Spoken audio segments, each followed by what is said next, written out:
Welcome to the Warband, a World of Warcraft podcast. I'm one of your hosts, Swaglock, and of course, as always, with us today is Chicken. Dude, Chicken, how are you doing, man? Okay, so I want you to do this in post-editing. Just pull my voice up really, really high and really deep, kind of give me like a little bit of an echo. Okay. Why is M Plus so bad? What do you mean, dude? M Plus is great today. Oh my gosh. Plus, you have to have like more. You have to have more like you gotta. In order for the deep voice thing to work, you have to like push it more, right? So you have to like push it a bit, right? So it's more like a. Why is M Plus so bad? Oh my Something gosh, like that, get out right? of town. But anyways. What's going on, man? How's it going? Pretty good. Yeah. Oh, dude, what was that? Okay, so now I'm thinking about other stuff now, right? I'm sorry. Did you ever watch Parks and Rec? Not this guy. Of course. Like, dude, what do I look like? When they're making the campaign commercials, Bobby Newport. Bobby Newport has never had a real job in his entire life. Dude, I love Parks and Rec. I can watch that show all the time. But anyways, man, dude, what have you been up to in WoW this week? To be honest, literally like nothing. It's been so bad that I think I've played like maybe like 2 hours of WoW this week. Maybe. Bro, you got a podcast, man. You gotta be consuming content really for the bad. pod. You gotta consume it. Really do it for bad. the pod, bro. Do it for the pod. Dude, I'm really bad. Let's not talk about it. Anyways, no. Don't worry. If you're listening to the podcast, don't worry. We're not canceling. The podcast isn't dying. I'll make sure it doesn't go away. Even if Chicken gives up on WoW. No, I won't give up on WoW, dude. I won't give up on WoW. It's not okay. This week, it's not that I didn't want to play. I just didn't have time to play. That's fair. That's what was this week. I would have gladly played this week if I had the time to, but I just didn't have the time. Like this week was just such a rough week. Dude, it totally makes sense. What'd you say? I said totally makes sense. I get that, dude. Those weeks happen. Yeah. So yeah, this week was kind of rough. Just didn't have a lot of time to play, but I did play a little bit this week, and it was mad productive. Yeah. What did I do? I don't remember what my first dungeon was, but it was... what was my first dungeon? My first dungeon was probably... Shadowfang. I don't remember. It was some kind of 8, right? And then I bumped it up to a 10, and I timed my first 10 this season, which is kind of dope. Dude, it's awesome, bro. Congrats on the portal. Probably not a big deal because you've already timed like 15 10s at this point, or like 30 10s, or like a billion 10s. I don't know. I'd have to check Raider.io.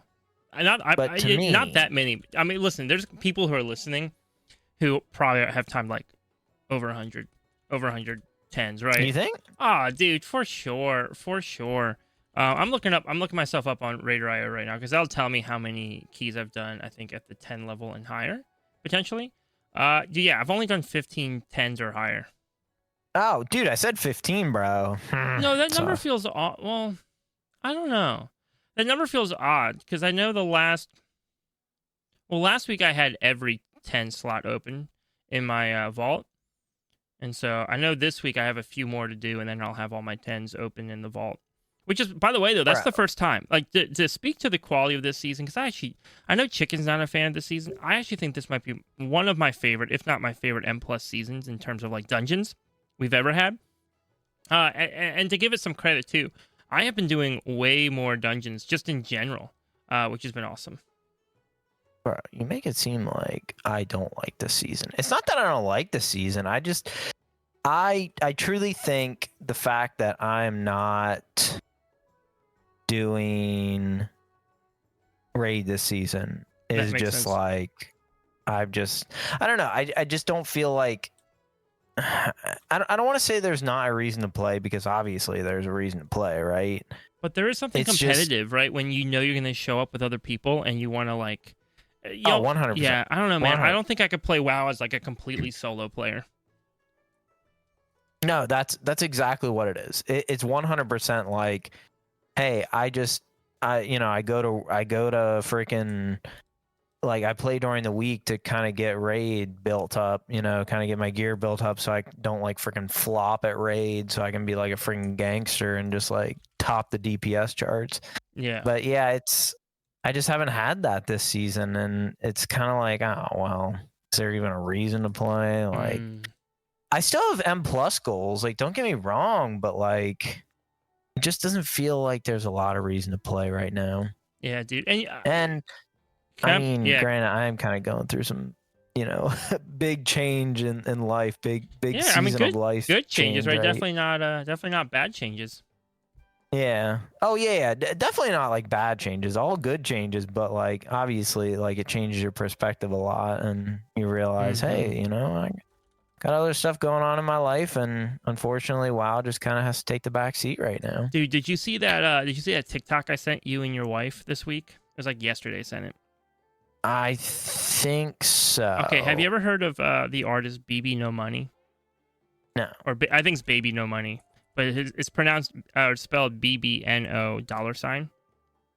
Okay. And so he makes like your wife probably has heard his stuff before, because he makes a lot of like audio that's used on TikTok a ton. And so he's very popular there. But he was like being interviewed on like a podcast or whatever. And they're like, yeah, dude, what's your goal in life? And he's just like, yeah, man, honestly, all I really want is to make enough money that I can get married, have kids, and then just play World of Warcraft. And I was like, I don't know if you can do all of that. Granted, I know for sure we got a good handful of viewers, balancing family and WoW. And so definitely doable, but it does make it harder. Relate. Right? Dude, Shout out to Kali out there, right? I think he's been in the trenches of that. Dude, I wish I could just make enough money doing like random things to just pay for like me to stay at home, play WoW all day long. But not even just to play WoW all day long, to have someone watch my kids so I don't feel like they're neglected. Mm-hmm. Yeah, that's fair. But you know what? Also, too, I feel like a lot of these guys who probably do the balance of family and WoW, because again, I can't speak to it. I don't have kids. I think probably for a lot of them, they probably just relegate WoW time to like later when everyone else is asleep, right? And so then you have to like make the call of like, is that what you want? Like, do you want to like lose sleep for that or not? Yeah, but you got a fiance now, man. How many times have you been like, oh, I just wish I could play WoW like for a little bit? I do just play WoW for a little bit. Yeah, but like whenever she's there, you're like, I just kind of want to play WoW or like grind some WoW. Dude, I think that's one of the tensions. That's one of the tensions I think right now is like, and I adore her. Like, she's amazing. I can't wait to marry this woman. She's incredible. Like, absolutely incredible. I think one of the tensions right now is when we do hang out, it's kind of like, all right, that's it. Like the rest of the night is like hanging out basically. Yeah. And so there's an element for me where I'm looking forward to like, and maybe I'm wrong in this, but post-marriage, right? Like being married and just being like, okay, now we can spend like, not micro, but smaller segments of time together and not feel like, right? Because like right now, if she comes over, it's like, well, I don't want you to leave. I like having you around. But then when we're married, it's like, hey, came home from work, we hung out a bit, did some stuff. Or maybe came home from work, played some WoW, then we hung out and did some stuff. And right, dude, like whatever, exactly. However it looks like. I will say though, because I was married once before. That's lore for the podcast. Yeah. And I will say, my bedtime might change when I get married. I do recall going to bed much earlier prior. Before living the bachelor life again has definitely kept me up later, I think, in general. But it is what it is. Dude, way too late. I don't know, man. I enjoy it. Even stay up until like midnight, bro. You need to get yourself in bed. Nah, dude, I'm not as old as you yet, bro. Anyways, what have you done this week? I know I haven't played much WoW. Have you you stuck around the good old WoW universe? Yeah, dude. So I've been doing keys. I'm trying to push into the 11s and 12s. I'm struggling a little bit, and not struggling like skill wise. I'm struggling with the drive. I'm struggling with the drive to do it. I want to do it. Like internally, mentally, I want to do it. and then I log into the game and I just get scared. I think I'm in, I get scared that I'm going to fail or upset people. And I need to just kind of get over that, right? And just be like, you know what? It is what it is. And I'm getting better. My perspective of dungeons has changed so much, I would say probably in the last 3 weeks. In the last 3 weeks, I think of keys way differently than I used to think of keys. Especially in terms of like how to run them, how to think about doing them. Because 12s are just different. They're so different than 10s. Like on the 10 key, I'm going through. I'm like, you know what? I'd rather play it safe here. Just let's make sure we complete it and time it. Less deaths, the better. We don't want to wipe. If we wipe, that's going to ruin the key. And then I load up a 20, and a 12. And 20, I'm like, whoa. A 20. No, I load up a, Capo, you listen to the podcast? You wanna come carry me through a 20? No, so anyways, I load up a 12, and immediately, especially as a tank, I'm just like, okay, what is the fastest way I can get through this dungeon? Because once you hit that 12 level, you can't mosey your way through the key. Like, you literally just won't time it. You have, so all of a sudden I'm going, okay, what are the biggest risks I can take that could potentially pay off? And I'm like watching my resources constantly, right? Like, I'm like, I got some of my cooldowns ready. Let me go pull some more on top of this, right? I'm running into this pack. I don't have any cooldowns. Let me just do a small pack real fast, and then as soon as my cooldowns are ready, I'm gonna go pull 3 packs together or something, right? It is it's changed the way I've been thinking about keys. I think it's made me a much better player. I actually think I've become a much better tank over the last month, like a much better tank than I've ever been. And so just always continuing to improve. But I've been really, really enjoying kind of challenging myself. I think having the Keystone Legend achievement was a really good move because title is cool. Like, title is such a cool thing. Like when Capo was on the podcast for the episode, he was so excited to tell me about how, like, I think it may have been his first time, but he was in title range, right? I think he got title last season, and he was excited about that. Really? Yeah, I think we may have talked about it on the podcast briefly, but he had brought up to me like as we were prepping for the podcast, and that's awesome. But when I think about title, I don't feel like it's obtainable. Does that make sense? For you? For me. Right, like in my mind, I'm just like, oh, it's the top 1%. Like the amount of work and effort that it takes to get there, it's got to be crazy.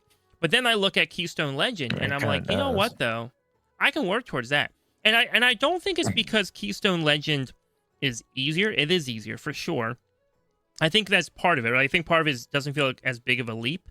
Right, like I like incremental things because maybe this season I'll do Keystone Legend, and then maybe I'll do Keystone Legend again next season. And then the season after that, I'll be like, you know what? Maybe it's title time, right? I don't know, but yeah.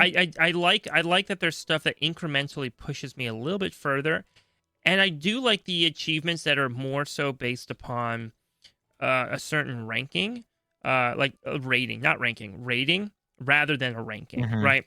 So like being like, oh, I need to get 3K IO is a lot easier to figure out than like, okay, I need to be in the top 0.1% of players. Yeah. So. Yeah. It is 3K, right? Yep. For some reason, I keep getting it confused with the 2751 or 2850. I don't think that's a thing anymore. So it's just once you time all 12s, you just don't have to worry about your key depleting anymore. Yeah. So resilient keys, for anybody who doesn't know, and that's, by the way, that's one thing I'm excited for Keystone Legends. I want to unlock the resilient keys on the way there. But the idea of resilient keys is, and I think most people know this. You probably already know it. I'm just repeating dumb stuff. Yeah, I do. Yeah. I'm pretty sure I do. But if you time all 12s, then your key will never drop below 12. If you time all 14s, 15s, 16s, whatever key level it is at 12 or higher, once you time all your keys at that level, they'll never drop below that level, right? So theoretically, I could go up to somebody who has all-time 17s, run their key. Obviously, I'm not going to time a 17, but their key would not be like punished for it. Yeah, it'd stay the same. Mm-hmm. Yeah, so I was thinking about that the other night, and I was like, wait, is it 7? Is it is it all 12s or what is it? But now I know. Now I know. KSL is like all 12s at minimum, and then a couple 13s probably. Yeah, depending on I think that's right. Based like on someone else in our guild that's like pretty close to it. Mm-hmm. So I can tell you right now, I don't think I'm gonna go for that. I might strive for it, but I don't. Yeah. I don't know. The mount's cool, but in my mind, it's just not cool enough for me to like really put in that kind of work. Yeah, I don't know And if like, I don't know if I'll ever even use the mount, but to me, it's a good push to finally just challenge myself. I think I'm just excited for the challenge. Yo, I looked at our guildmate. I'm guessing the one that you're talking about, who's like really close to Keystone Legend. yes. I pulled up his Raider IO. Do you know what his IO is right now? It's like 2990 or something stupid like that. Okay, you ready for this? Listen, this is a guy. He was on the podcast recently. So if you listen to the old episodes, you know he was on the Friends episode. Yeah, he was on the Friends episode. A guy named J-Rob. Yeah, J-Rob was on the Friends episode. I was talking about someone else. Okay, no, so this is J-Rob. I was talking about Z. Oh, yeah, I don't know where Z's at, but this is J-Rob from our guild who's on the Friends episode. And he is currently at, you ready? Okay, so in order to get KSL, you need 3K rating. He is at 2,999.5. No way. Yeah. That's got to be a troll, though. Dude, come on. I'm 100% screenshotting this right now just to send to him and be like, yeah, dog, you're close. That's got to be a troll, right? No. Like, there's no way. Dude, it's so bad. But I think if he can run one more 13 or two chests to 12, he has it. But he's just, dude, I feel bad. He's so close. So it looks like that's got to be a meme. It looks like most likely you need like 3 13s and then the rest 12s is probably based upon the based upon the rating I'm seeing here, because he's getting about 385 rating for a timed 13. But a 2 chested 12, he only got 374. So if you have all 12, so based upon what I see him with, you could either have all 12s and 2 13 or 3 13s, right? So 12s and 3 13s, or you'd have to like 2 chest all your 12s probably, right? That's nuts. It's a little bit of a challenge. It's a little bit of a challenge, but it's that's pretty dope. Sorry, I just thought it was funny looking up his rating at that 2,999.5. He's 0.5. That's really funny, actually. 0.5 rating away. Dude, that's got to be a troll, though. Like, I'm kind of convincing myself that that's a troll. Nah, dude, I bet you he was so bummed. He was so bummed. You think? Dude, no offense, if that happened to me, I would not sleep until I got it. Like, I would literally just be like, okay, I'm just doing this. Like, I don't care. Like, I'll literally call off work tomorrow. I'll do whatever I need to do to get this done. Like, sorry, honey. Like, you're going to have to take care of our son for the next however long it takes me to do this. I'm staying up all night. I'm chugging Monster. Dude, I would, bro. That's one of those things where it's just like, come on. Seriously. Like, that's almost like funny joke. Like, that's almost like God looking down at you and laughing at you, or the devil, whichever way you want to coin that one. Yeah, dude, that's pretty bad. It's pretty bad. Imagine completing that dungeon too, and in your mind you're like, all right, all I gotta do is time this 13, and then we got it, right? And you're like, then I never have to run another dungeon ever again. Which by the way, looking at his rating, he has 386.5 for 113 and 383.9 for another 13. So theoretically you could do 2 13s. But I think 3 13s is the safer bet. It just depends on your timer. It all depends on the timer. Yeah, dude, that's like that's just way too. That's a lot of work, man. I just don't know. I don't know if I can commit to that. Yeah, but I also hope you get it. Like, but also we like have so friend. much time. We have so much time left, right? Like, because I have 112 done, right? I have 112, and I'll only continue to get better this season, right? So like, I mean, as the season goes on, and you get your since you're a raider, you get whatever piece of loot you want from the raid, because that's apparently a thing again. Well, sort of. The Dinars, dude, that's a hot topic. Which, before we dive into that real quick, we also did. I was raiding this week, and so we're kind of stuck on Gallywix. It's cut down week for us now, which is kind of always a bummer. It's not my favorite time, but it happens when you kind of hit the point where you're like, all right, we gotta look at the raid team. We're not progressing, because what happens is it's hard because you look at the raid team and you're just like, okay, we really want to get this boss down with everybody here. Like, if we get the boss down with everybody here, that's just such a good feeling, right? But there hits a point where you realize that, like, there's a chunk of players who normally would never even be interested in this content. They just like doing it with the guild. But also the skill match isn't quite there. And you also have, usually what happens is you have a big imbalance where you also have a bunch of players who are super, super skilled, right? Yeah. And if you take too long on those bosses, all of a sudden those super skilled players start to disappear, and then you're just never on their own and then or you're something. and then you're just never killing that boss, right? So it kind of sucks, but it's the only way to like progress forward. But we definitely got hard stuck on Wednesday. So on Thursday we opted to, and we were missing a couple people Thursday, so we just opted to go into normal difficulty and do a full re-clear. And let me tell you, man, there's just something fun. There's just something fun about, especially like players who haven't had a chance to get into raid and experience raid, to like bring them into normal and just like explain mechanics and walk through it, and like, because the fights aren't too hard, but they're hard enough that you need no mechanics or else you're gonna die, right? Like, it is a fun. I always love doing that. We do it with the community sometimes, right?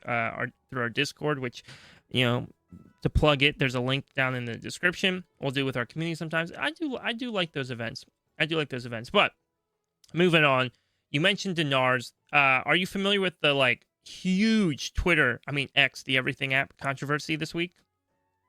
The Everything controversy? No, I don't X. think I am. No, the controversy on X, the Everything app.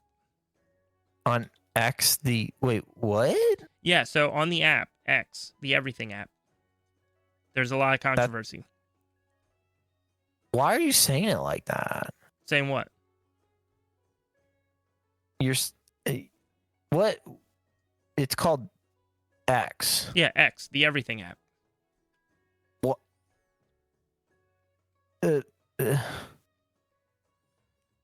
So, anyways, there's this huge drama, dude. Huge freaking drama this week on X, the Everything app. All right. Stop. Okay, I get it, bro. It's X. But anyways, so huge drama this week. What's happening is Blizzard finally told us how we were going to get the Dinars, and I have some opinions, and my opinions on this differ from I think most people. But essentially, essentially what they said with Dinars was that, well, originally you were supposed to, I think you would get 3, like over time you would get 3 pieces of a dinar or something. And then when you had 3, you could go like buy the item that you wanted from raid, right? And I think you could do that twice. I think you could get 2 dinars that way. And then people got upset. People got upset and they were like, we don't want to wait that long. Which, first of all, the original roadmap said that it was going to be like week 16 that we were going to get these things. So this is very, very on track, right? Like very on track for what Blizzard was telling us originally. So no, you weren't fooled. You just made assumptions and you're upset that your assumptions weren't true, right? But Blizzard came back and was like, fine. Right? Because again, people were so angry about other stuff too, that Blizzard came back and was like, fine, you know what? Right off the bat, you get a full like stack of 3. And then you can still earn 2 more stacks of 3 after that for items, right? So totally you get 3 items now from the Wait, really? Yeah, so you get 3 items, which is whatever. But I didn't get that part. But here's the controversy that has a lot of players upset, and I think it will later even play into maybe a little bit of one of our listener questions in a way. But how the dinars work this season is you can only get loot from bosses that you have killed, right? Now, it's worth noting anything on any difficulty. Well, that's where it gets. That's the thing. So heroic, normal, and LFG or LFR will reward heroic level gear. I don't think it was originally that way, but then people were like, well, hero gear is just given out for free anyway, so who even cares, right? Which is fair, right? Like you can literally get hero gear from delves. Like who cares, right? You could do a +2 and get hero gear in the vault, right? So true. Yeah. Totally makes sense. I get that. Where people are really upset though is for the myth track gear, right? So let's say you want a myth track House of Cards, which is a very sought after item right now. Very, very, very well loved trinket, or hated, depending on who you are. You need to actually kill that boss at least one time on that difficulty to get that item. Yeah. Wait, say that again. I'm sorry. I'm sorry. I was just reading this. You need to The kill. WoW. Yeah, you need to kill the boss one time on mythic difficulty to be eligible to buy the myth version of that item. To get the House of Cards. Yep, Which or is any of the them. one-armed bandit, right? I think so. I think it's one-armed bandit. Yeah. So this is where I'm a little confused because I am reading the Wowhead article, and this is an official Blizzard post in the Wowhead article that says similar again to Dragonflight Season 4, and it says Shadowlands, but I don't think it was. Yeah. But it says they intend to have their own upgrade track, which means maximum rank of 14, given enough crests and Valorstone, which makes me think that. How old is that article?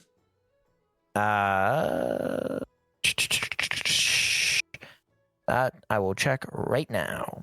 It's a pretty recent article. I think it's one that just came out like yesterday. What I've seen is that myth to have myth track House of Cards or any piece, you have to kill that boss on mythic difficulty. Yeah. And on top of that, they're extending the tracks for both heroic and mythic. So both heroic and mythic, I think, go 2 higher now than they did before. So there's 2 more levels to both of those, scaling wise as well.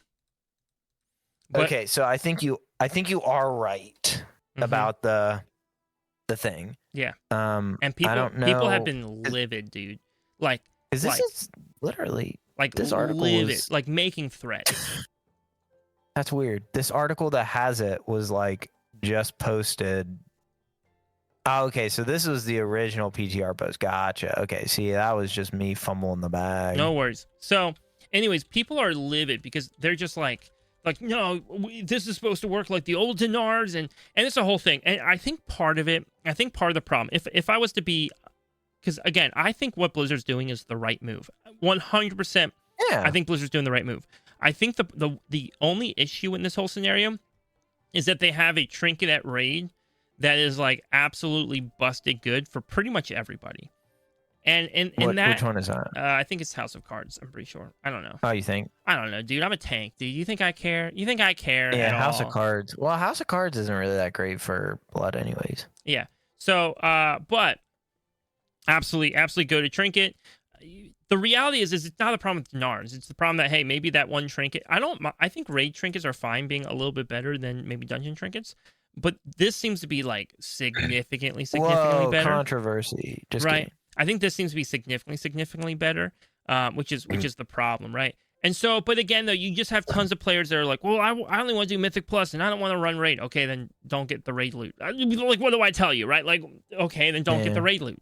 And guess what? That dude over there who maybe has better loot than you in Mythic Plus, and you're upset because they have better loot than you in Mythic Plus. Well, guess what? They went and did the raid.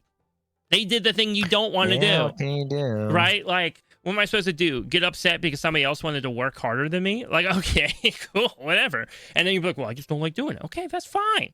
That's fine if you don't like doing it. Just don't do it. And then just don't get the reward for it. I don't know what to tell you, man. I don't like mount farming, and I still look around and go, wow, those are cool mounts. Wish I had them, but I don't want to put the work in, so I'm not going to have them. You know, like, I don't know. To me, the whole thing just seemed very... And I get it. I think the trinket should be nerfed. Like, for full transparency, I think the Ash Lancer is nerfing the trinket a little bit. But, dude, it's just... I think this is the right move. And the reason why I think it's the right move for Blizzard to do, Dinars as they were before, because these are technically called puzzling cartel chips. They're not the same thing as a Dinar. They're not. They're different. Yeah. They're a different thing. A similar-ish system, though. But I think Dinars, Booleans, if you played last expansion... They're cool. They're cool for a season 4 when like nothing matters. The season's shorter. You're redoing raid content, right? Like all the raid content is rehashed. You know, it's really a throwaway season, and it kind of feels like a speed run season sometimes. And so right, there's always tons of crazy catch up gear and scaling of things is wild. And then that type of environment is like, yeah, dude, especially when you're rotating 3 raids. Yeah, sure. Add a system in for somebody to be like, yeah, I just want this item here, right? Totally makes sense, and it's fun. It's a throwaway season. But for like the middle of like an actual main season, right? I think it's a weird move. It's a little weird. It's a weird move to just be like, oh yeah, you know, we're just gonna start handing out free whatever item you want, right? You want item? Here's token for free item. What I like about the current system, though, is it's saying, and I think it was better with 2. The 3 is whatever. It's whatever. I shouldn't complain about extra gear. I think there's a reason why they didn't design it that way in the first place, but they're trying to at least keep people a little happy. But with that said, I think the current system makes total sense because it's like, hey, I've killed this boss like so many times, right? Especially by that point in the season, you've probably already killed him at least once or twice, right? If not more. And so you're like, hey, I've killed this boss multiple times. They have a great piece of loot for me. It's not dropping. This is a little bad luck protection, right? Because you literally have to go, okay, I'm going to earn 3 of these. I've already killed the boss multiple times. It's not like you and I in Season 4's where we're just like, yeah, we're never even stepping foot into Mythic Raid, but here's the best piece of gear that it offers, right? Nah, right? Yeah, right. Right, like that's so and by the way, for a Season 4, who cares? Who cares? But in a core season like this feels like, here's why I'm upset. And I think you can probably hear me just ranting about it. Why I'm upset is because I think Blizzard is trying so hard to develop a catch-up system for players that feels good, gives an opportunity for player, not a catch-up, dude, RNG. Sorry, catch-up. no, an RNG protection, right? Like a random protection, right? Because that's what the Vault was supposed to be. The Vault was supposed to be RNG protection, but then because the Vault is also RNG in and of itself, people forget that it's RNG protection. It's supposed to be like, hey, you didn't have good luck at loot this week. Here's one more shot, right? But players don't treat it that way anymore. Now they treat it as like a given, right? They're like, no, that's just loot I'm supposed to get. So now I need RNG protection for my RNG protection. And Blizzard, I think, finally came up with a good system that was like, hey, man, you've been trying this content. You haven't had luck. At this point, over halfway through the season, here's an opportunity for you to finally get that piece of gear. Totally makes sense. It feels, to me, that's awesome. Wow. Like, whoever designed that at Blizz, great job. Like, genuinely, you made an awesome system, and then WoW players just freaked out.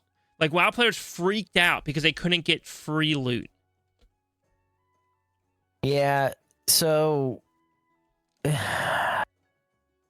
this like, if there's any people that have kids, and to be honest, it kind of bothers me because I feel like Blizzard kind of puts themselves in the situation, right? Like, to anyone that has kids out there, like, this is classic, like, toddler tantrum, like, and basically, like, as parents, half the time you just have to give in because, like, they're driving you insane, and you're just like, I just need, like, a moment to, like, think. So you're like, okay, like, just fine, go ride that skateboard down that incredibly large hill at like 3 years old, like, whatever. And then other times it's like, okay, like, no, like, you're gonna listen, like, blah blah blah. But I feel like Blizzard just doesn't do that, dude. Blizzard is just like, oh yeah, you guys, yeah, we'll give you that.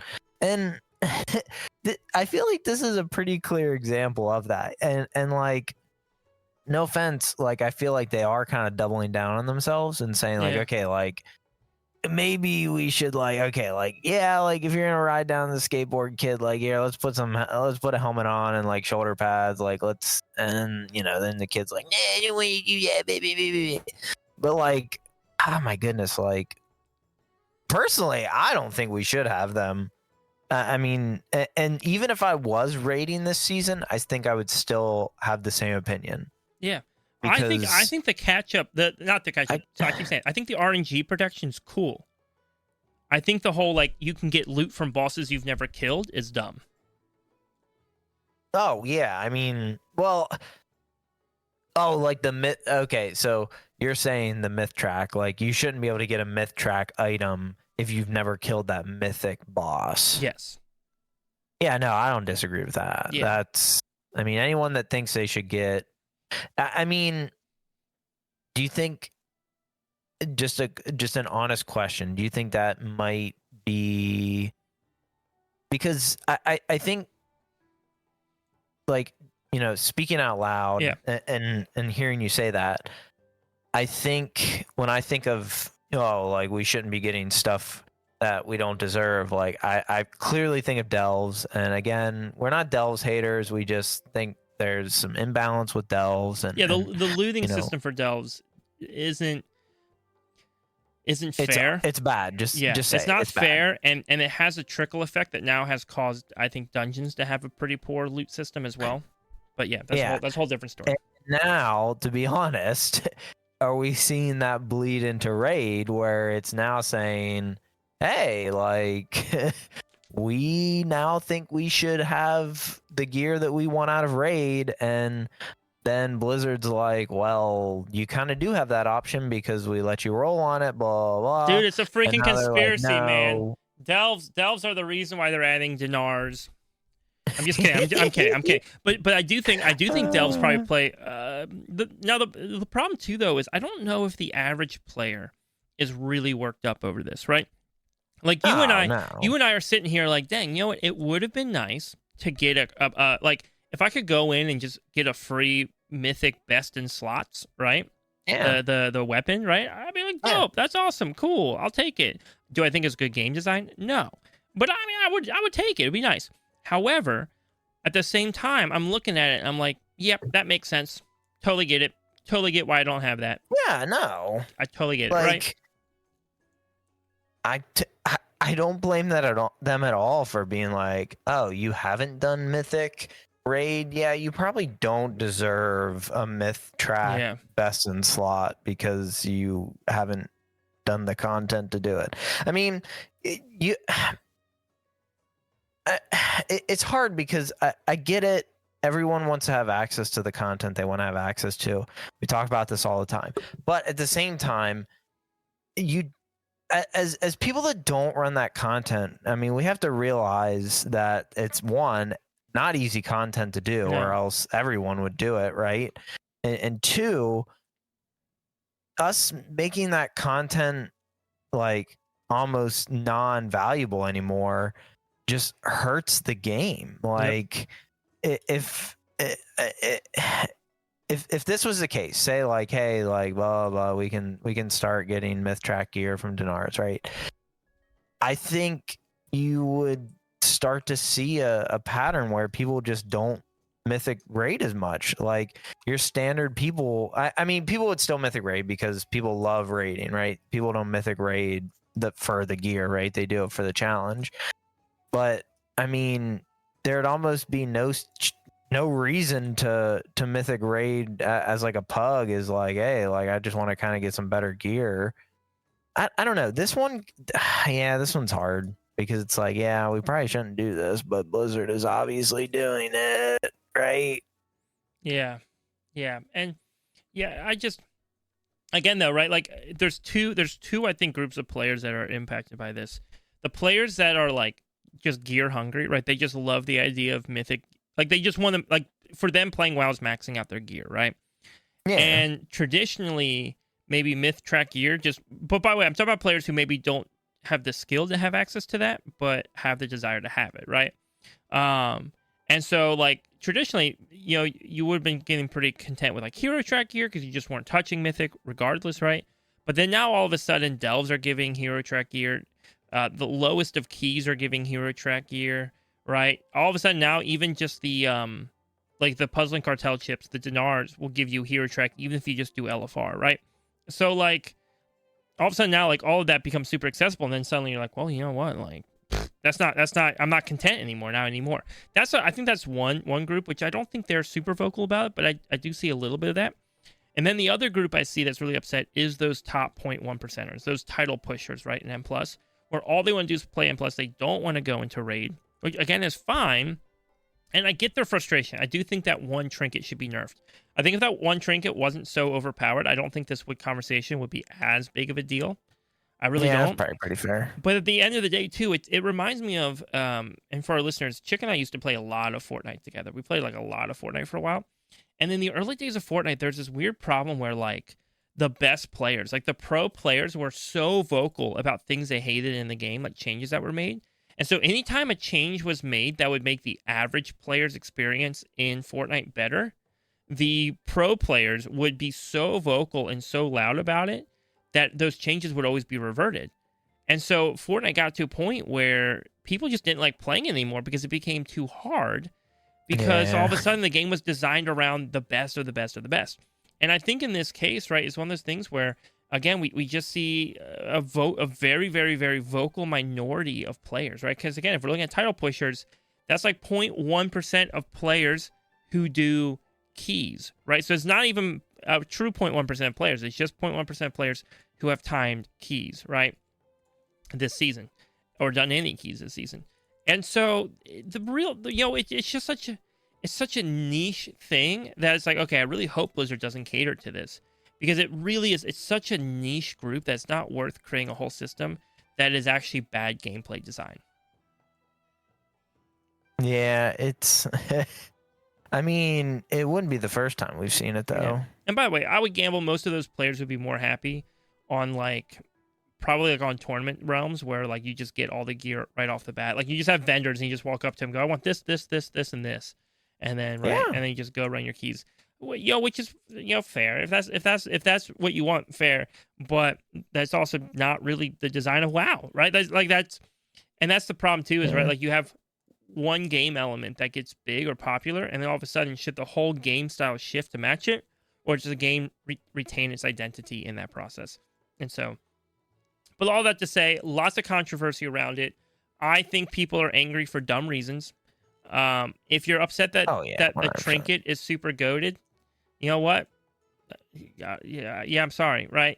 And by the way, like I get it, right? Like there's people on our raid team who are like, oh man, I really want that trinket. It's so much more DPS, but now I can't get it because I can't do this. And by the way, these are players who would be fully capable of mythic raiding if they really wanted to, like fully capable. And I'm sure they would if they weren't already committed to helping us out, right? So then I'm like, crap. Do I say, yeah, you know what? Leave our guild, go find another so you can get this piece of loot? No, I don't want to say that, right?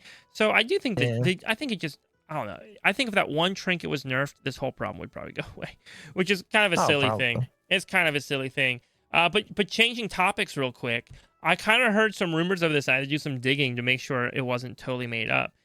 But there was a leak within the last week or two about sometime within the last couple weeks, that Netflix is currently developing a show based upon one of Blizzard's games. They don't say which one.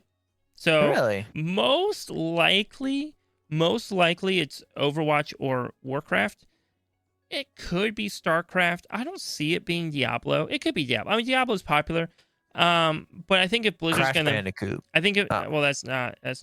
But I think if Blizzard was gonna put out, if Blizzard was, maybe it's Hearthstone. Maybe it's like Hearthstone, but like in Yu-Gi-Oh style. No, stop. Okay, but anyways, most likely is gonna get announced at the upcoming BlizzCon next year. So, and if you remember correctly, the upcoming BlizzCon had a lot of imagery for like Wrath of the Lich King type stuff, right? With like the ice shattering, throwbacks to cinematics. Now it could have just been to build hype. Totally possible just to build hype. Maybe at that BlizzCon they're announcing Return of Wrath Classic. I don't know. But I wouldn't be surprised though if all the WoW imagery in that BlizzCon announcement. Now it's also hard too because Blizzard is like an ice themed name, and so in the past for BlizzCons they have used ice very frequently. So it's hard to draw full conclusions, but I really hope it's a WoW Netflix show. I just feel like Warcraft is dude, I was even like watching clips like a live action. No, what they have said it's animated. Whatever they're working on is animated. Oh, okay. Yeah. Have you watched Arcane? No. Okay, Arcane is super good. If Brunick's listening, he'll smile because he begged me to watch it forever. It's animated, but it's not like you're thinking maybe like anime, but this is more like just like 3D animated. Arcane's super good. I can see 3D animated. It's like any like 3D animated like a show. Cartoon. Yeah, kind of, I guess. Isn't that okay? Never mind. It's beautiful though. The art is beautiful in it. Absolutely gorgeous. Yeah. Stunningly beautiful. But I could see him doing like something with Overwatch like that. That would be possible. Yeah. However, this is a Warcraft podcast, and so we're going to talk about Warcraft. If there was, and by the way, if you're listening and you have ideas for this question, I want you to go to our Discord, link in the description, and post them in our Discord. There's a Discord, not a Discord. There is a podcast discussion forum in there. Post your thoughts in there. Yes. I want to hear your thoughts on this. But Chicken, if there was a Warcraft animated show, and by the way, when we say animated show, it could be anything from like anime to like how the Warcraft movie was like all CGI, right? So like even the WoW cinematics being CGI. So that's like the spectrum, right? So if there was a Warcraft movie though, or TV show, if there's a Warcraft TV show, what would you want it to be? What I want it to be about? Yeah. Like if you were to predict, what would you want it to be? Like not just like what do you think it'll be about, but what would you find interesting? Yeah, I'm not the greatest person to answer this question. I don't know anything about lore, dude. I know, but like I don't know if there's anything like any type of show that you think would be fun to watch. Doesn't have to be serious. Yeah, it's kind of hard because, like I said, I don't know too much about WoW lore, but I could get behind like an actual like I think we've talked about like not really like Dungeons and Dragon themed, but kind of like more Dungeons and Dragon-esque, where it's like, oh hey, like I'm a random paladin going through like the through the world, right? And here's my paladin friend, right? Yeah. Or here's a mage that I've met, and like, oh, here's like a priest, and like, oh, maybe we do like a dungeon or something, right? Or like we go to a raid or something, right? Like I think that would be kind of neat, where it's more like not focused around the game, but it's more where the world kind of becomes the central character. And you're playing from like you're watching from like a player experience. I think we've talked about this before a little bit. Yeah, we definitely have, and I think that would be a lot cooler than it more like focused around like, oh, this is like the story of Anduin and like that kind of stuff. Yeah. That I'm like, okay, like this is cool, but like the hard things with those is that we've already seen it all, right? Like we've already experienced it all. And then what happens is we go, well, we want you to make a side story about characters, and then that then has to get like integrated into the game lore, and that becomes a whole thing. So then all of a sudden it's like, well, if you wanted to know what happened with this person, you have to go watch the TV show and then come back, right? Which that's not fun, right? Yeah, I totally agree, and I think especially if we're talking animation, their CGI for their cinematics is incredible, and I do think they should do some more movies like that. 100% think they should do more movies like that.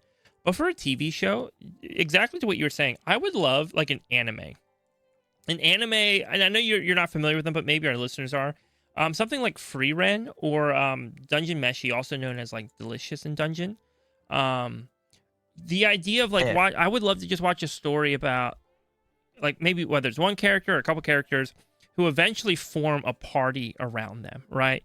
Because WoW's like all about doing stuff with like your friends, right? So forming that, like maybe it starts like with somebody like that's just like leveling, right? And obviously in the show it wouldn't look like leveling like we think of leveling, but it would be that idea, right? Going out questing kind of solo, trying to get better armor, right? Get more powerful, learn new moves, right? And then forming a group, right? Finding those 4 other people, right? Finding their tank, finding their healer, right? Their casters, right? Like whatever it is.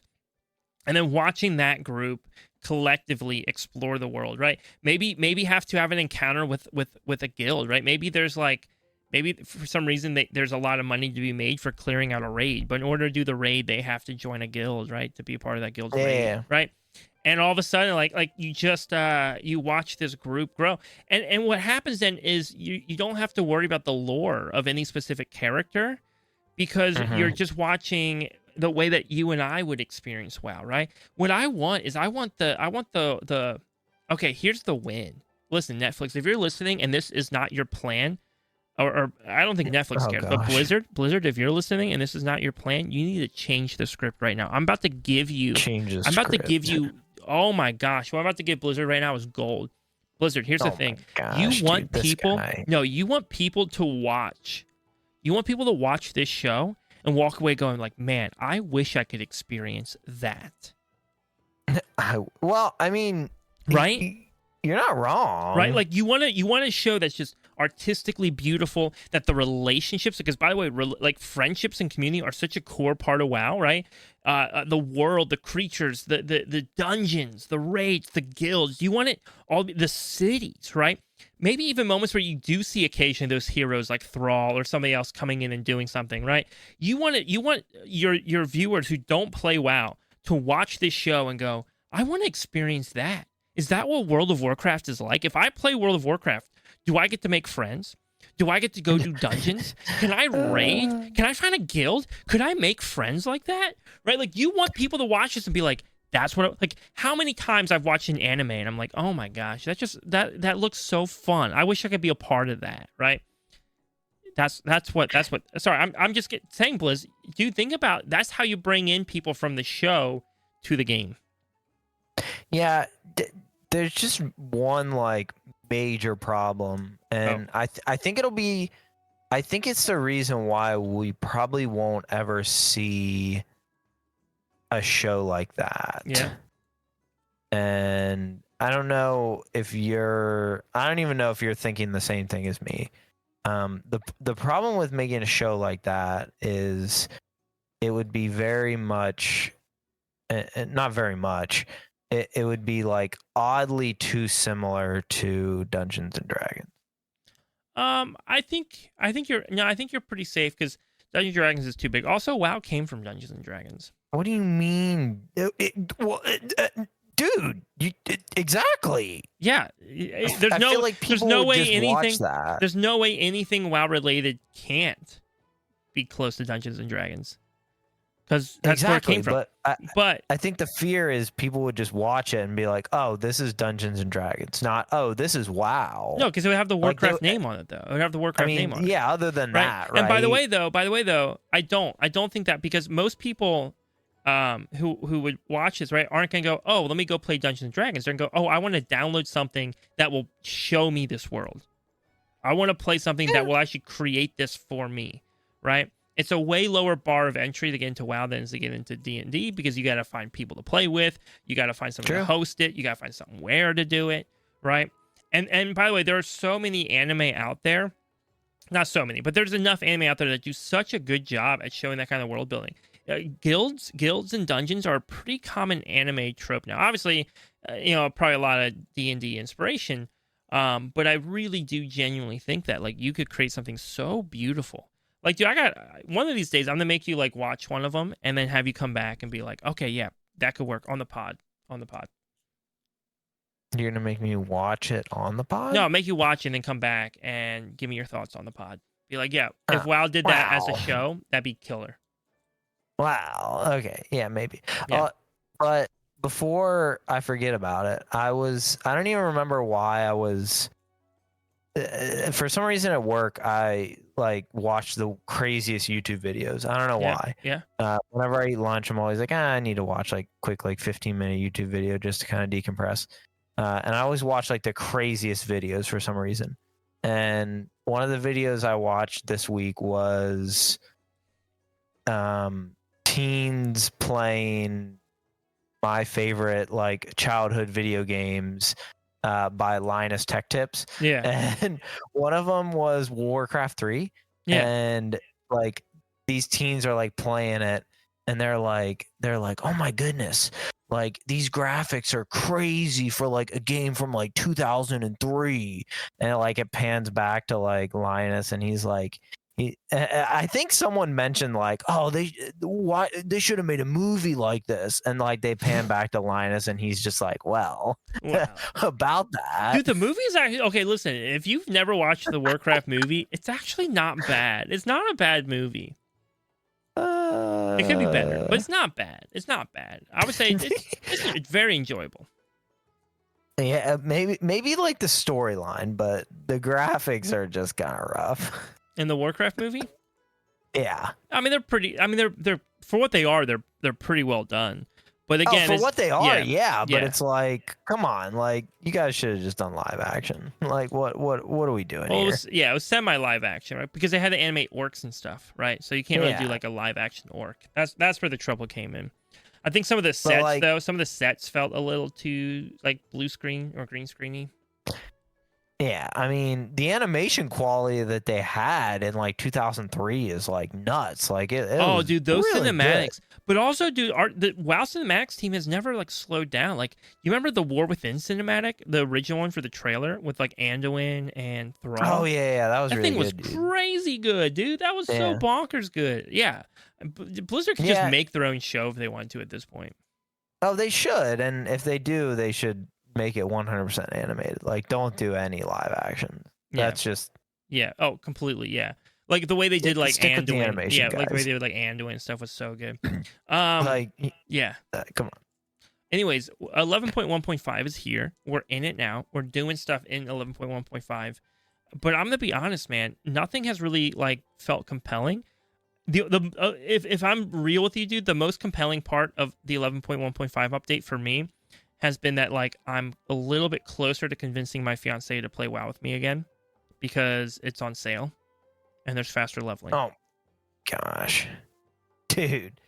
But see, like, I can tell you right now, I think the part of WoW that she would like wouldn't be the end game content Oh anyways. no, no. It's 100% collecting.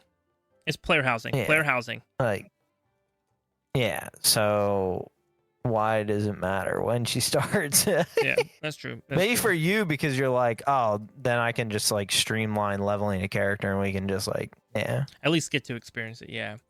Yeah, but yeah, I haven't done. it's done the kinda cool. Nightfall. I haven't done the Easter stuff yet. I've done both. Okay.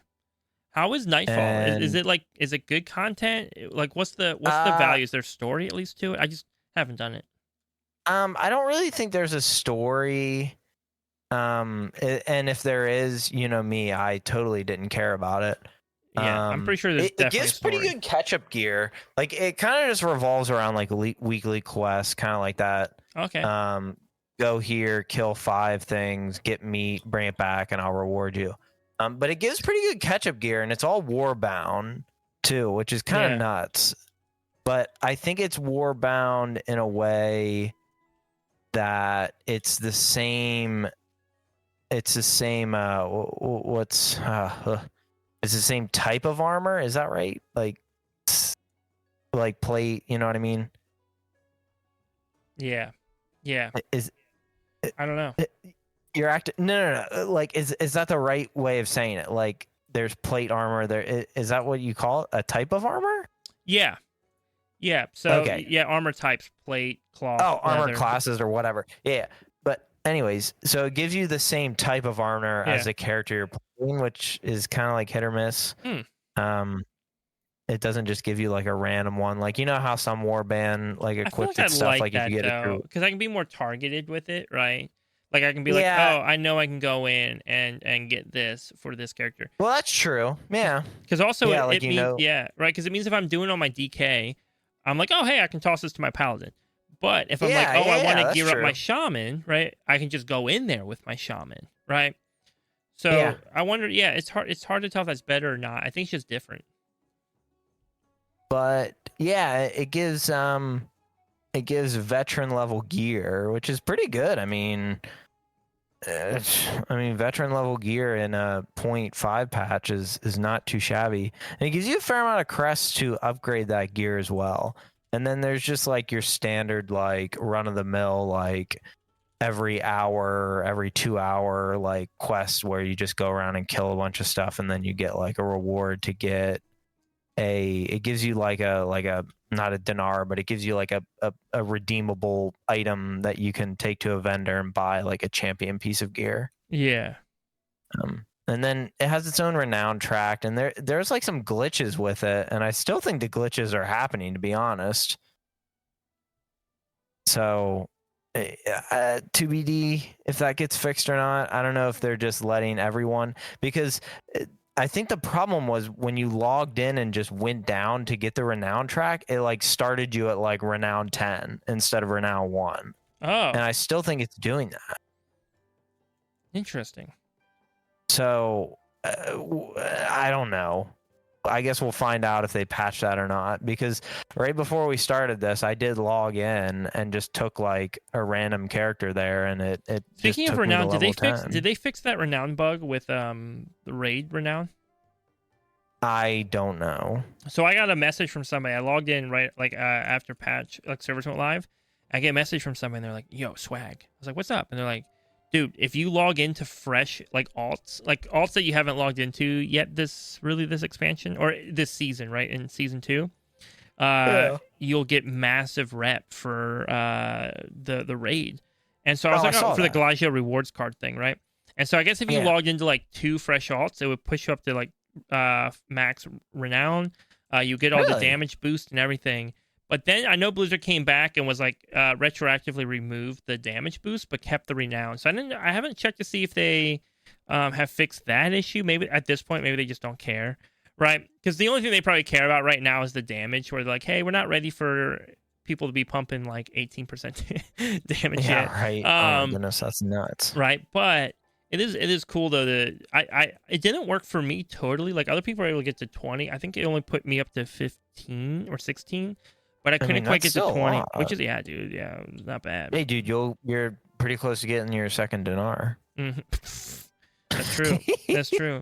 But anyways, that's that. There was an update for player housing as well. The main thing for player housing, and I think we kind of all expected it. I think it's one of those things where we expected it to happen, and if it didn't happen, we would have been pretty upset. But legacy content will have... rewards for player housing, whether that's farming old content. They did say some achievements will be retroactive. So if you have the like expansion-wide achievements, I can never remember what they're called, but some of those already have loot attached to them that you'll get for player housing as soon as it comes out. And I just like it. It sounds like they're trying to have player housing rewards drop from pretty much everything, right? Whether you're doing the highest end of raiding or you're just crafting, that there's just so many different ways to get rewards for your player housing. I think it's going to be cool. I think it's going to be a cool thing, and it sounds like they're really going in on it. It doesn't feel like this is just like a small side thing, but like, no, they're making this a major feature. Dude, you're going to think it's cool until they lock some like cool, like super like awesome piece of furniture behind Mythic end boss. It sounds like a lot of the high-end difficulty ones are going to be more not trophies but trophy pieces, in the sense of like like a single piece you put down that's like, wow, check out this, that they pulled this off, right? Whether it's like the head of Onyxia or something, maybe a miniature like Gallywig's head or something. Probably or Gallywig's is like Kane, or maybe all sorts of things. Probably won't be like major furniture pieces, right? Especially if it's furniture pieces that are... Now, it could be furniture pieces, but not ones that are like a part of like a theming pack or something, right? That you'd want to try and match. And here's my thing, though, dude. Here's my thing. I'm totally fine with it, because I miss the days. I miss the days of WoW when there was certain very, very visible loot that was hard to obtain. Just hard, like very rare to see people with it. And I miss the days where I'd walk around like Dornagal and be like, yo, that guy's got the Glaives of Azeroth, right? Yeah. And it would just be like sick. It would just be awesome, right? And you're like, that's so cool. He has them. And I think player housing may allow for a little bit of that, where you get to step in someone's house and you're like, whoa, you have this? That's awesome, right? Because like nowadays, like all loot drops are like all difficulties and transmog and everything else. So it'll be cool to have some place where you can kind of show off some achievements. Or maybe you don't have those achievements, but you're just really good at decorating and you've just come up with the most creative house, right? So I think, I don't know, man. To me, player housing, just the more they release about, the more of a win it comes across. Yeah. No, I don't disagree. I think you're right. Yeah, I don't. Yeah, I wish it was like that, to be honest, because then you could like go around. I mean, I think there still is things like that, but like, I don't know. Even with the things like that, I still am like a little hesitant. Like, did you buy that friggin' Mythic raid mount, right? I mean, don't even care. Mythic raid, maybe not, but like heroic raid, right? Yeah. By the way, though, also while we're talking about items, getting things, there is a Twitch drop going on right now. So if anybody wants, I think it's like a cool little pet they can get. It's like almost looks like a yellow black beetle-y thing. I haven't really looked at it super close. It's like a bee. It's a bee. Okay, it seems pretty That's a dope. bee. It seems pretty dope. And if you want to get one, I do stream on Twitch. I wasn't gonna promo this, but Chicken just put it in the show notes to make sure I did. Oh my gosh! So, get out of town, dude. I'm not lying though. I'm not lying. But anyways, all that to say, there's a link to my Twitch below. Usually I stream Tuesday and Friday nights. So if you're catching the podcast, come hang out with us sometime. It would be cool. Come hang out and just chat with me, ask questions, talk about podcast topics. It's always a fun time. And speaking of questions, I think we got some awesome listener questions this week. Yeah, and we're surprisingly on track. Yeah, I know we are. Surprising. Like we can sit and enjoy these questions. So first question coming in from Rastagoat, and Chicken, I'll let you answer this one first. But he says, let's say I wanted to start tanking dungeons. Which class do you think is best for a beginner to learn on? Which class do you think is the best overall for tanking? Any resources you would recommend? And finally, do the tanking target dummies actually get used / are they any good? So here's the thing. And if we haven't, well, never mind. I'm not going to say that. Well, dude, personally, I feel like this should be this should be a question you answer, bro, because you've literally played every tank. That's true. I do play all the tanks. Like you've literally played every tank. Mm-hmm. So maybe you can answer the question things. In terms of any good resources, this season. And War Within in general, tanks kind of take a little bit more of a lead role. Obviously, I think they have in the past, but I think it's a little more prevalent this expansion for I don't know why. Keystone Guru is a really good what am I trying to say? Is a really good resource. Kind of just maps out like, hey, this is a good routes to take when you're looking to get percentage, when you're looking to maybe even get buffs. They even have suggestions on, hey, maybe this is the best place for Lust. That's a great resource. In terms of the tanking dummies, yeah, I've never used them. Honestly, to get good at tanking, I feel like your best bet is to just jump into like heroics or like time walking, and just kind of take your time. Yeah, even M0, right? Because M0 starts at a little M0 too. Yeah, true. And tanking's such an interesting thing because first step is just figuring out routes, right? It's just like, where do I go? Yeah. What do I do? How do I do this, right? And then you slowly start going, okay, I know how to go places. Now, how do I pull things without dying? How do I pull more things, right? How do I handle these bosses, right? And you start to learn like all sorts of little different tricks here and there. But learning how to use your defensives, I think one of the mistakes I made early on with tanking, and granted, I was tanking easier content, so it wasn't a big deal, but I would sit on my defensive cooldowns forever. I'd be like, oh, this is in case of an emergency. Like, in case something crazy happens, I have this here, right? Nowadays, I'm just slamming them. I'm just like, well, my defensive's available. I'm pulling kind of big. Might as well just use them all, right? Like, as soon as, like, I literally have like a week where I made for myself where like as soon as I see like anytime I'm using a defensive, it just has like a cooldown meter that's going. They show me how much time is left. As soon as it's up, I'm just like smacking another one. Here we go, another defensive. Sometimes though, there's fights where I'm well aware. Like if there's a fight where I'm like, okay, I know I'm fine until this moment happens. Then of course, yeah, I sit on it and wait for that moment to occur. But you kind of learn those things, But the more familiar you become with your class, the mechanics of that role, the better. I'm trying to think too, as well as like anything else is like good for learning. The training dummies, I don't really think are particularly great. I don't know if Chicken mentioned DBM Dungeons. So if you're doing dungeons, DBM Dungeons. DBM Dungeons is good because it does a lot of callouts for defensives. But sometimes maybe does too many callouts for defensives, so keep that in mind. It'll spam them. It'll be like defensive. I'll be like, what? How many defensives do you think I have? But oftentimes that's more of a note to how some of these bosses are designed, right? Which can be very heavy hitting. So But training dummies, though, I don't think I've ever even used one of the tanking training dummies. No. I don't know. for Yeah, tanking. because I don't even know what they do. I couldn't even tell you what they do. But also, too, the hard thing is like raid tanking is such a different experience than dungeon tanking. Raid tanking, in all honesty, raid tanking is stupid easy.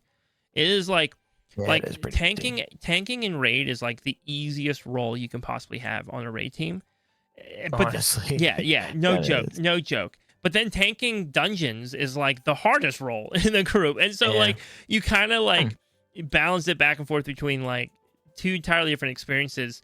But again, dungeons are just they're fun, and it's learning how to like continue to maximize yourself and grow and learn your routes, get comfortable, pulling more and more over time, and yeah, it's just fun. I love tanking because it's a different learning experience than maybe DPS. It's just fun. It's just fun to me. Oh! But you did ask. We skipped it because Chicken wasn't totally sure. Yeah. What class do you think is best for a beginner to learn on? What class do you think is the best overall for tanking? So, for an absolute beginner trying to learn tanking, I'd probably say Brewmaster.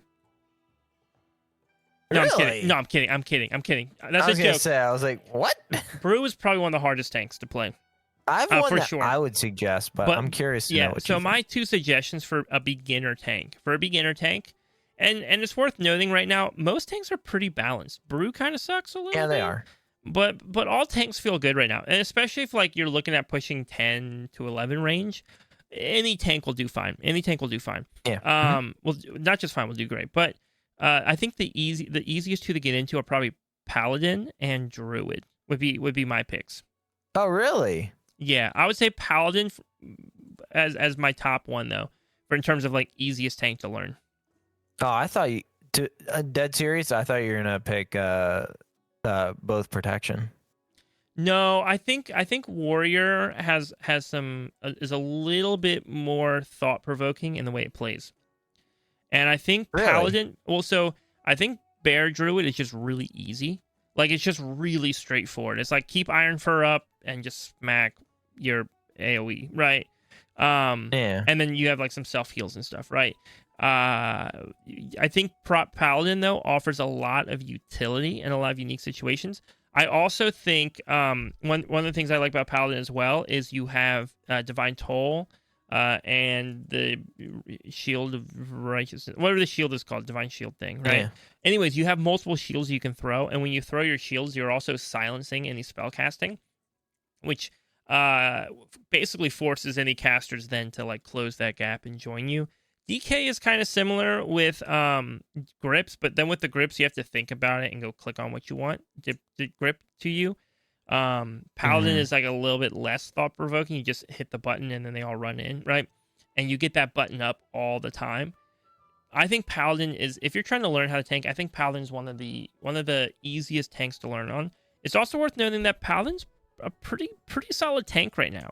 I think it's number 2. In like the highest keys. Probably. Now, the highest tank at the moment, and this is an interesting one to bring up, is Demon Hunter. Demon Hunter is very, very good in M+. It's not usually the top tank for raiding, if like raiding's your priority, but it is very, very good for M+. However, it is also worth noting that Demon Hunter is, in my opinion, Demon Hunter can be a kind of complicated tank. Other people might disagree. Maybe I need to spend more time tanking on Demon Hunter. I haven't really spent a lot of time with it. Maybe I'll be next season. Anyways, but it's also worth noting that Demon Hunter has an aggro problem right now. And so it really struggles at getting aggro on pulls. And it's not, I don't think it's intentional. I think a couple of its moves are like bugged where they're not pulling the threat that they're supposed to pull. And so although Demon Hunter is in the top keys right now, like all the top keys are Demon Hunter, it is a little bit trickier to learn, and it does have some wonkiness with it this season. It just also happens to have great utility for M+ and good survivability and very good damage. So all those things are going for it, and so players are willing to put up with the threat problems. If I was a learning tank, though, I probably wouldn't want to navigate those threat problems or worry about them. True. Yep. That's my thought I'll there. give you that. You want to read the next question, Chicken? Yeah, sure. This is from good old sweet dude 2069. You two mentioned tanking as far as pulling too big or small. I experienced this issue as well. Do you see a common theme from a specific server, or is that just me? Okay, so I think this is a reference. If you remember correctly, I complained that I think it was Floodgate. I went into a Floodgate and got yelled at for pulling too big when we wiped. And then I went back into a Floodgate on that same pool with another group, pulled smaller, and got yelled at for pulling too small. Yes. So I think Yeah, the questions like that, like, hey, basically like getting yelled at by other players, situation. right? And this is a question that I think I would often be too happy to answer, but I'm also kind of scared of saying the answer on the podcast. Oh no! Oh yeah, I know exactly what you're gonna say. But like, what was it actually that when you did that dungeon? I don't know if it was from that. If it was players from that server. So Okay. Here's the thing. At the end of the day, everybody has their expectation of how that server is gonna run, right? Or not server, how that dungeon is gonna run, right? So they're going in and they're like, I expect. Because there are times I'm running with a group where everybody's just nervous to be in there, right? And so when I play safer pulls, they're very happy, right? And if I start pulling bigger, they just can't handle it, right? It's overwhelming. They don't know how to do all their stops, etc. And then there's times I go in and they, especially if there's like one person, usually it's just like one dude who like knows everything in that dungeon. He knows every stop. He knows every moment. And so when I pull 1 pack less, right? When I'm like, instead of 3 packs, I'm going to pull 2 packs. That's where it's like, dude, what are you doing? This is the big pool. And it's like, dude, what are you doing? Yeah, but here's the thing, though. I don't run with that guy often, right? And so I don't know. I don't know what you're capable of, right? It's different when you're with people that you play with a lot because you can kind of, and especially in DC, be like, how are your cooldowns? Everybody looking good? Should we pull? All that to say, though, when it comes to servers, I'll say this much, right? There's different servers have different cultures on them. Like 100%. We play on Storm Rage a lot. Most of my experiences as Storm Rage players are pretty chill, right? Even though Storm Rage is a more populated server. I do find like Area 52 and Illidan. I tend to get people who are a little bit more aggressive at times with me, right? If they don't like something done. Yeah. And then I will say Ragnaros is the one server that I personally, and I'm not advocating for other people to do this. I usually don't invite Ragnaros players to my dungeon runs. And the reasoning for that, and Ragnaros is, for full transparency, Ragnaros is a South American server. I believe it's located in Brazil, I think. I don't really have latency issues. And honestly, language barrier stuff doesn't bother me because most of the time in queues we're not communicating anyways. So that's not a problem for me. The only problem I've had with Ragnaros is that they can be very quick to like spam insults at me. And again, it's not everybody who plays on Ragnaros servers. It's just not. This is just an experience that I've noticed has happened enough that I'm like, you know what? It's less to worry about. But the bigger issue, and I can handle insults. The bigger problem though is they tend to leave very quickly if the run isn't going optimally. To the point where, like, dude, I've had people just dip on me right as we're walking up to the final boss. And I'm just like, what the heck? Right? Like, what the heck? Like, and not even, like, and with time, let me clarify, with time to time this dungeon, they're just out because they got annoyed, right? And so it is a little bit different. And for me, I prefer, and I think I talked to somebody one time that was explaining to me about, like, time values were just different on that server versus, how we play. And so for me, it's just like, hey, look, my value is that, like, if I'm going into a key, my time is important. And part of that importance of my time is that I want to see that key completed. Even if it's just for vault, I don't want to spend 25 minutes in there and then throw the key away when it would have taken me just 6 more minutes to complete it. And then have that vault slot, have those crests in my bag. So they're different servers. So, like, again, Area 52 and Illidan tend to be a little bit more competitive, I have found. Like, they're a little more competitive, and they can be verbally aggressive, I think, sometimes. And then I think Ragnaros, though, is the one where I get a little nervous. And it's hard because there's a few times I've been like, you know what? I'm being dumb. This is dumb. I'm just going to invite them anyways. Like, what am I doing? I'm stupid. And then they left. Like, literally, I was in VC being like, dude, I'm going to invite this guy. He looks great. I know he's from Ragnaros, but, like, It's just in my head. Like, who and then cares? boom, Yeah. he left the group, like, I think on the first boss or something. After spamming in chat, why you bad? I was like, okay. Why you bad? Why you bad, bro? son? I was like, okay, I can't. So, and that's the tough one. But also Moonguard, despite getting a weird reputation a lot, for their taverns in Goldshire, I find that Moonguard players tend to be very nice.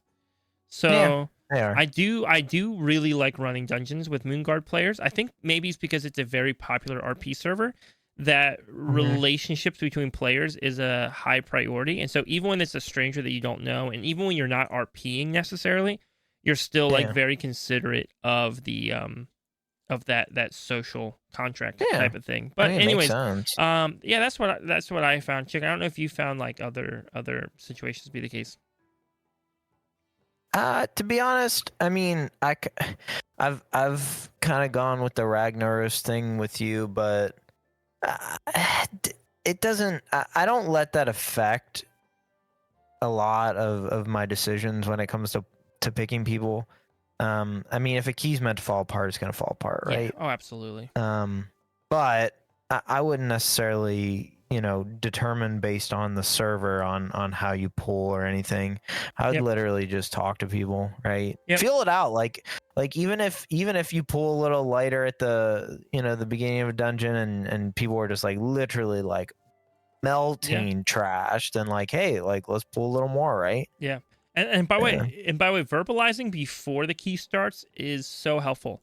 Because I would rather have somebody just leave before the key starts, and that's a habit I've gotten into now. Is I'll be like, hey guys, I'm gonna be honest, I'm gonna pull a little smaller at the start, see how it feels, and then we'll go. Because a lot of dungeons though are like slamming, like priority floodgate. You're like slamming a huge opening pool, and that's the expectation. But you don't know that group, right? And so, plenty of times I'm like, hey, this is my plan. This is what I want to do, or hey, I plan on running it this way, right, at this pace, whatever.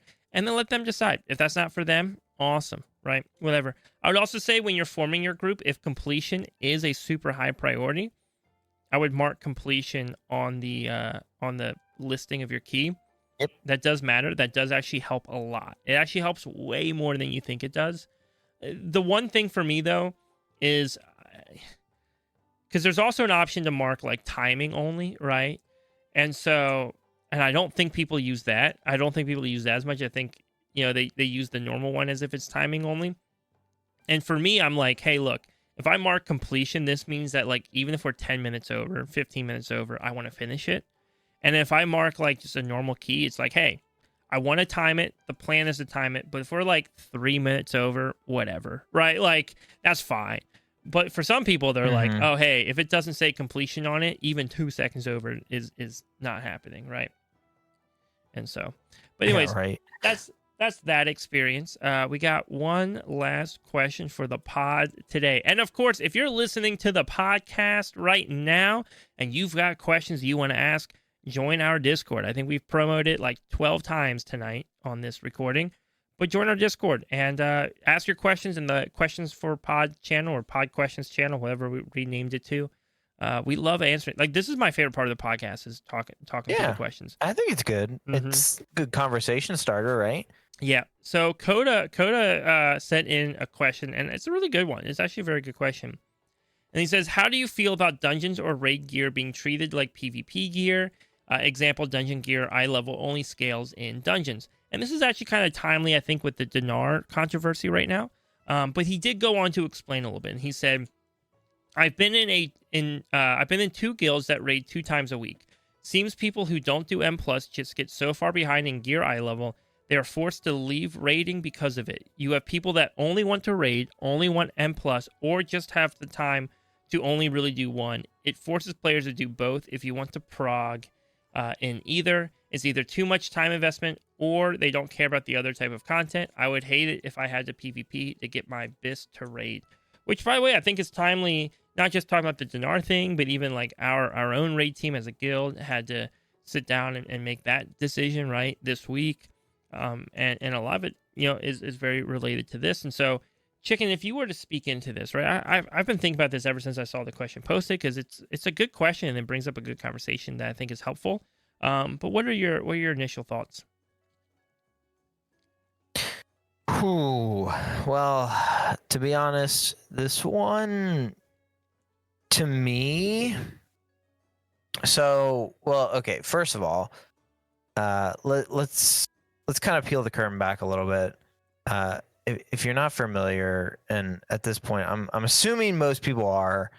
PvP gear scales to just a certain level once you enter a PvP zone, right?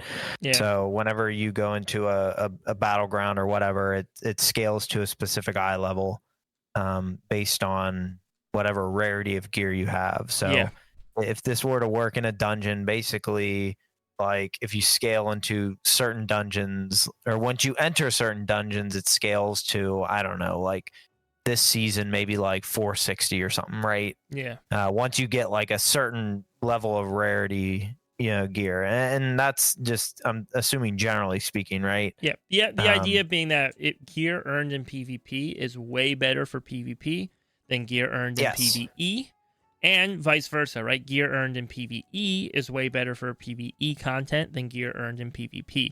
And so those two terms, PvP, player versus player, or PvE, player versus environment, right? So dungeons, raids, delves, quests. Correct. Yeah. Yeah. So, I mean, my initial thought when I first see this is like, maybe for raid, I could kind of see it working, but like I mean, the thing, this is the thing that I think of, right? So, PvP, the goal of PvP is to obviously PvP, right? And it's to kind of gain rating and kind of, kind of like tournament style, right? Like, well, not tournament style. It's basically just to be, the best that you can be, right? In the whole entire game. And it's less based upon like, oh, like, what kind of gear can I get, kind of, where PvE, I feel like is the opposite. No, even PvP, I think gear is super important. I think not as much in PvE though. Yeah, you are right, because I think it's still very, not very important. Near as much. Although if we have PvP players listening, they'd probably tell us it's just as important. But I don't know. Again, I don't PvP enough. There's no PvP players complaining about the Dinars. Yeah, well, the Dinars wouldn't affect them because it's not PvP gear, right? Yeah, and that's the point I'm trying to make, right? Like, there's not going to be any PvPers saying like, "Oh, I can't get my Mythic House of Cards, like I'm so upset." Like, no, that's only going to be PvE players. Yeah, and the reason why they're upset, but that doesn't mean that PvP like gear isn't valuable in PvP. It just no, means that I'm saying that it's just not as valuable as in PvE. No. But I don't know if that example works because, like, because the House of Cards would never be good for PvP because you'd want PvP trinkets. Yeah, and how easy is it to get a PvP trinket? You just go and buy it. Yeah, but that's what I'm saying, right? Like, gear is important. It's just right. It's just accessible differently. Yeah. Okay. I mean, you're right, but at the same point, like, it's not as important. Like, gear is important, but just obtaining the gear is not as important. Okay, like the gearing process, yeah. Okay. Yeah. You're right. That's the better way of saying it. Gear, yes, is important, right? Obviously, you don't want to just like have whatever gear, but like obtaining the gear and the gearing process is going to be a lot different. Okay. Yeah. I mean, yeah, you're not going to have PvPers like, "Oh, I just haven't gotten the trinket I want yet." No, PvPers are just like, just go buy it, you nerd, right? Yeah.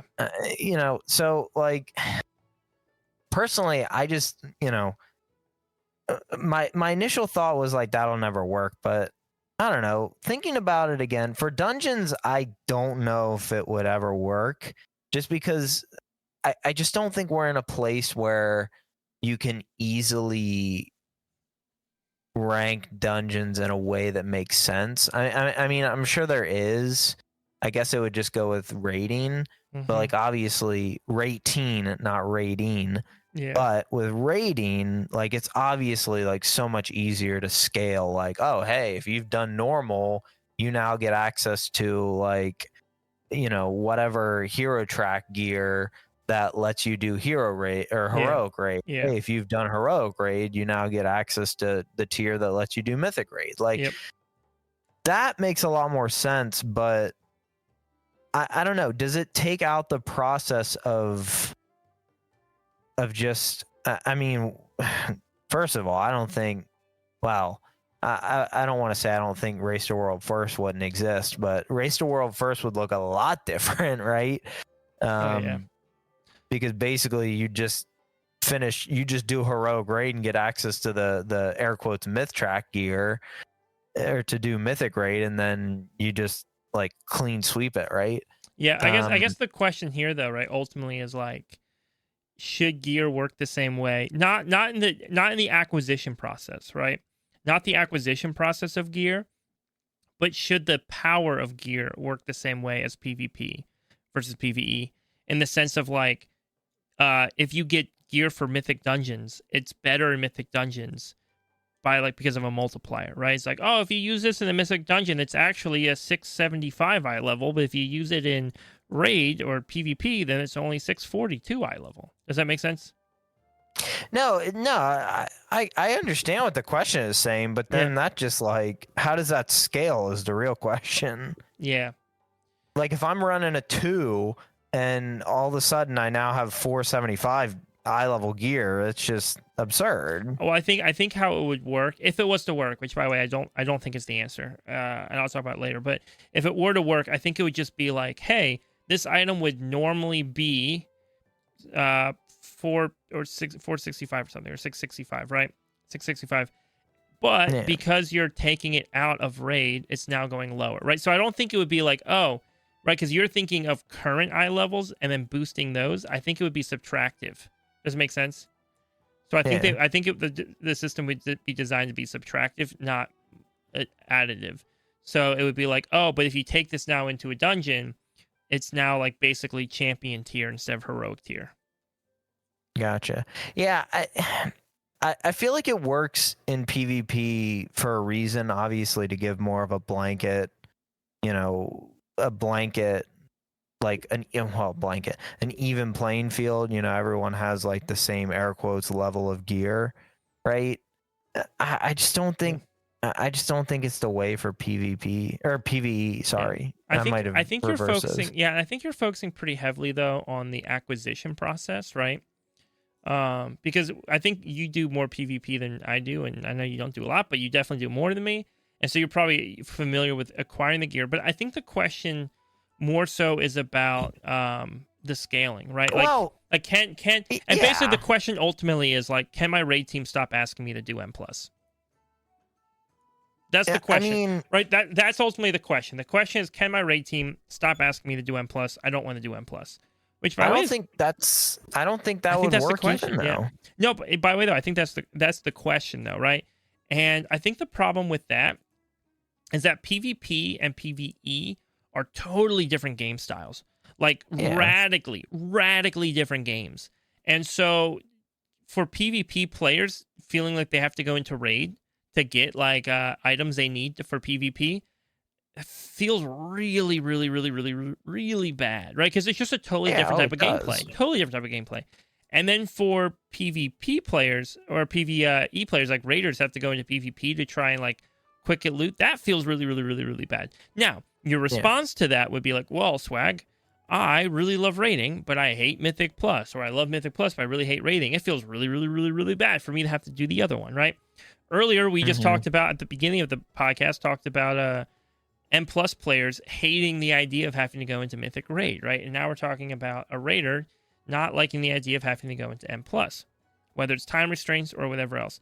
And I think ultimately the problem, though, with WoW is, and not a problem with WoW, it's a good thing about WoW, really good thing. WoW lets you basically play the game however you want. There are obviously some restrictions and some guidelines, but for the most part, it's like, hey, here's a world, go figure it out, right? And one of the ways it does that is through the types of content that you can play. And I do think PvE and PvP, or not PvE and PvP, I think raiding and Mythic dungeons are too similar. Just dungeons and raiding are too similar of content, and there's too much crossover. I don't think there's nearly as much crossover between PvP and PvE as there is between dungeons and raiding, right? I think of myself, right? If I had to have 2 sets of gear, one for dungeons and one for raid, dude, that would kill the game. That would kill the game. I couldn't do it, man. I'd be toasted, right? Because then it's like, okay, what then I have to choose. I have to choose, right? And I think most players who do one do both. Most players who do one do both, and all of a sudden being told like, hey, you have to choose which one you're doing. And I get it. I get if you're like, well, I don't have the time. I want to log in twice a week. I want to raid. Well, I don't want to have to worry about M+, right? Yeah, but what about the player who does have the time? Now they have to. Yeah. Now they can only raid log twice a week because other people won't.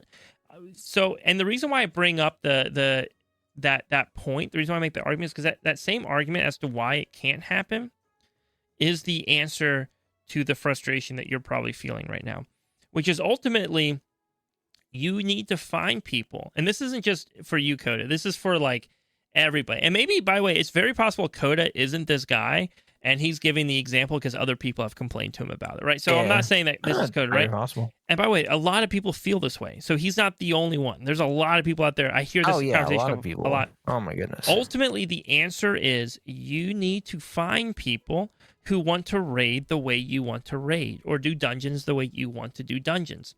That's the answer, right? And so you need to search that out. And if you have trouble finding it, then maybe you have to create it, right? But yeah, fair. Right, the reality is though is like you can't turn around and be like, "Hey, I joined this raid team and now I'm upset because I didn't keep up with the raid team." Right? I get it. I get that that's a bummer. I get that it sucks. But that probably is something you were aware of for the most part when the team started. Or you became quickly aware of as the season progressed and you realized, oh, they're all showing up with mythic gear, right? And I think the reality is you need to look if this is somebody who feels relatable to this. You need to go out there and search. And I guarantee you, there are guilds out there that probably just raid log. And that's their thing.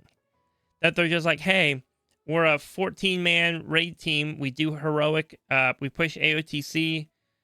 And we're a bunch of guys who are super busy. We have 2 nights that we just raid log. That's it. Right? There's no expectation. In fact, actually, we discourage you from trying to gear up during the week because that puts everybody else in the weird position, right? I'm sure that exists. I'm absolutely certain that has to exist.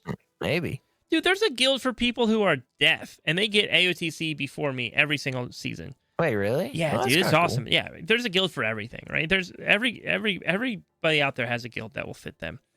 And so the reason why I bring that up, though, is because while you're feeling the frustration of like, hey, I don't want to do M+, and now I'm being left behind, whether I don't have the team or I just don't want it, or the time, or I just don't want to do it. I hate feeling left behind. I hate feeling like I'm getting cut from the raid team because I'm not keeping up with the content.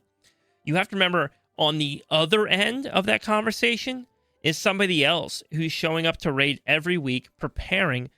Because if I'm honest, the way I talk to my raid team, and by the way, this is part of the expectation of our raid team, is that you are prepping during the week, you are getting ready. M+ is such a good way to not only get gear, but get practice, right? Like, I don't like for our raid team, we don't want players just showing up for raid night and then logging out and not come back. But that's the expectation that is set, right? Like, we want to know our players are honing their skill. They're constantly working on it. They're improving. They're growing. But that's the pace that we have. And so what happens is we do occasionally get players who are just raid logging. I don't think we have anybody that's hard raid logging this tier. So I'm pretty safe in saying that. Right, nobody's going to feel called out because I don't think we have it at the moment. But in the past, hopefully, right?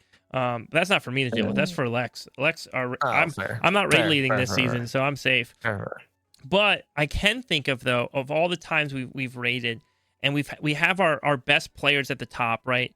And then we have players who are just raid logging or putting no effort into dungeons or getting gear, and they're at the bottom. And it's noticeable. They're not at the bottom just because of their gear. They're at the bottom because of their skill, too, right?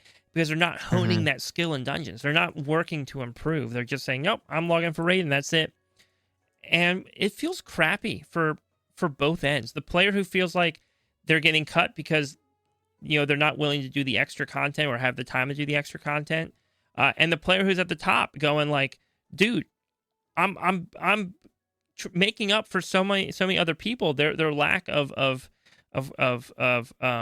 numbers, right? For lack of a better word, I guess, right? I'm pushing, but we can't get these kills because we're being dragged down, right? And that feels crappy. Mm-hmm. It feels crappy to be somebody who's putting a bunch of work in during the week, and then you go in to fight the boss, and because someone else didn't want to put any work in, now all of a sudden you're stuck and they're wasting their time. Like, if I'm going to be totally honest, I'm thinking of, I have literal names in my head of guildmates who I know are frustrated during raid night because they feel like they're wasting their time because they show up to raid, and despite the damage they're putting out, the bosses aren't dying because no one else is keeping up. Now, sometimes, hey, look, you're playing excellently. You're doing an amazing job. Not everybody can play at that level. Don't expect that. Yeah. Like, slow down a little bit, right? But on the other hand, though, it is a very real frustration. And that is why I made the point of finding a guild that meets that need. Because, right, like, on both ends of that spectrum, be a part of a guild that is, like, operating the way that you enjoy the game the most, right? So if you really want to go out there and gear up and push keys hard and then go into raid and try and get gear from raid, whether to help in keys or just for fun of doing raid, and you want that good pace, then don't find a guild that's like taking their time moseying along, right? Trying to train players and coach players and equip new players, right? Which, by the way, is what our guild does. Astra is amazing, and we work really hard to like connect people into WoW and content they enjoy doing. But if that's not fun for everybody, right? That's just not fun for everybody. Nope. And on the other end of the spectrum, if you're like, dude, raiding is what I love about WoW. I'll do just enough in dungeons, like to hit the threshold to go into raid, but I really don't want to do anything beyond that. That's awesome. Good. Like, if you love raid, I'm so glad that you love the game I love. Like, I'm so glad you love WoW and that raiding's important. But find a group that raids and is excited to raid the way that you're excited to raid. Regardless of your skill level, regardless of how you gear up, whatever. Find the group that raids the way that you enjoy raiding. And that doesn't mean successful. That doesn't mean, well, I like this one because they're successful. Because successful means that they're probably setting some expectations and standards that have to be met. But find the guild that you go, hey, no, the way they raid is how I like to raid. Right? These guys are all working jobs. They don't enjoy M+. The timer stresses them out, but they still want to go into raid. This is their community. They care for each other. Right? Like, to me, that is gold. That is gold right there. Hope that makes sense. It did, and you kind of sound like a children's show right now. Oh my gosh.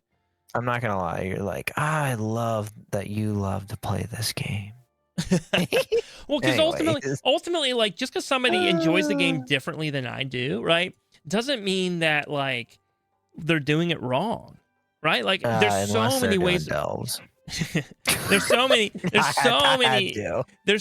ways to enjoy WoW. Like, there's so many ways to enjoy WoW that I think you're only hurting yourself if you end up surrounding yourself with people that don't play it the way you play. Oh yeah. Right? Like, imagine joining like a PvP guild and wanting to raid and just being like angry the whole time they're not raiding, right?